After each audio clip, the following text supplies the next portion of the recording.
Seguramente hemos escuchado esta frase, ¿no? La de ser vencedores gracias a Jesús. Pero, ¿qué significa realmente? Hoy vamos a desglosar justo eso. Vamos a explorar ese camino hacia la victoria que, según nuestra fuente, se trazó en la cruz. Y esta es la pregunta del millón, la que está en el centro de todo. Porque no hablamos nada más de un evento histórico, sino de todo un mecanismo. O sea, ¿cómo es que ese sacrificio nos convierte en vencedores? Vamos a descubrirlo juntos. Ok, para empezar, según esta enseñanza, el primer paso no es ver la victoria en sí, sino al que vence. Para poder entender el por qué pasó, primero hay que entender el quién es, la naturaleza misma de Jesús. Aquí se plantea una idea que es fundamental. Nuestra lógica humana tiene un límite. Es como querer medir el océano con un gotero. ¿Se imaginan? Simplemente no se puede.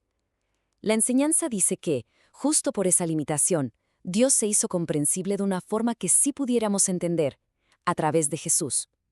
Él es, digamos, el único puente para llegar al Creador. Y fíjense en esta dualidad que es fascinante. Por un lado tenemos a Dios Padre, el Creador, la autoridad máxima. Y por otro, a Dios Hijo, que es el camino, la imagen que sí podemos ver, el que obedece. En esencia son uno, claro, pero sus misiones son distintas. Es como si el destino final y el mapa para llegar fueran en el fondo la misma cosa. Y bueno, para que no quede ninguna duda, la fuente se apoya directamente en estas palabras, que yo creo que son la declaración más clara y directa de esta idea. Yo soy el camino. Nadie viene al Padre si no es por mí. O sea, no hay atajos ni rutas alternas. Muy bien, si Jesús es el camino, la pregunta lógica es, ¿y a dónde nos lleva ese camino? Bueno, aquí es donde entramos a la idea de un plan divino. Y ojo, porque se nos advierte que este plan no juega con las reglas de nuestra lógica. La idea aquí es que este plan no era un acertijo que las mentes más brillantes pudieran resolver. Para nada. Era más bien como un secreto bien guardado. Una revelación que tenía que ser mostrada, no deducida. La sabiduría humana simplemente no tenía las herramientas para descifrarlo. Y esto no es una idea nueva, ¿eh? La fuente nos lleva hasta el profeta Isaías, para que veamos que ya estaba anunciado. La sabiduría de este mundo, tarde o temprano, se iba a topar con pared. El plan de Dios iba a funcionar en un nivel completamente distinto. Y aquí está, digamos, la pieza clave del rompecabezas. A pesar de ser divino, Jesús eligió obedecer. Se sometió por completo a la voluntad del Padre. Y esto no fue para nada una debilidad, sino todo lo contrario. Fue el motor que echó a andar todo el mecanismo de la victoria. Ya vimos al vencedor y ya vimos el plan. Ahora sí, llegamos al mero centro de todo, la victoria en la cruz. Pero, ¿cómo funciona este mecanismo de salvación? ¿Cuál es la tuerca y el tornillo de esto? La palabra clave aquí es redención. Pensemos en ella como comprar de vuelta algo que se había perdido. La fuente lo define de una forma súper precisa usando la escritura. La redención es literalmente conseguir el perdón de los pecados a cambio de su sangre.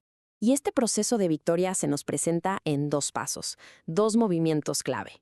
El primero es una liberación, como si nos quitaran unas cadenas. Pero no queda ahí. El segundo es un traslado.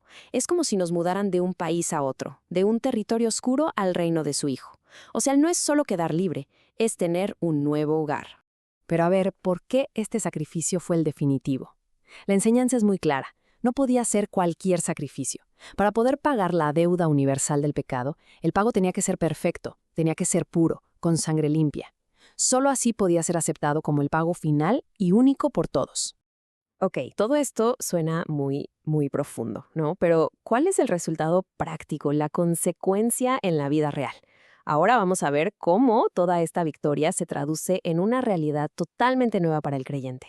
Y aquí está el resultado final, digamos que es el paquete completo de la victoria. Primero, libertad del poder del pecado. Segundo, el perdón de esos pecados, ya asegurado. Y tercero, viendo hacia el futuro, la promesa de la resurrección. Deja de ser un evento histórico para convertirse en una promesa personal. Pero la cosa no se queda aquí. Se nos dice que entender toda esta victoria no es el final del camino, es apenas el comienzo. Y con ese entendimiento viene una responsabilidad, o sea, un llamado a hacer algo al respecto. Y así, este análisis nos deja con este desafío en la mesa. Si la victoria es tan completa, tan capaz de cambiarlo todo, entonces, ¿cómo se comparte ese mensaje? La pregunta ya no es solo para entenderla, sino para decidir qué vamos a hacer con ella. Una reflexión que, la verdad, va mucho más allá de estos minutos.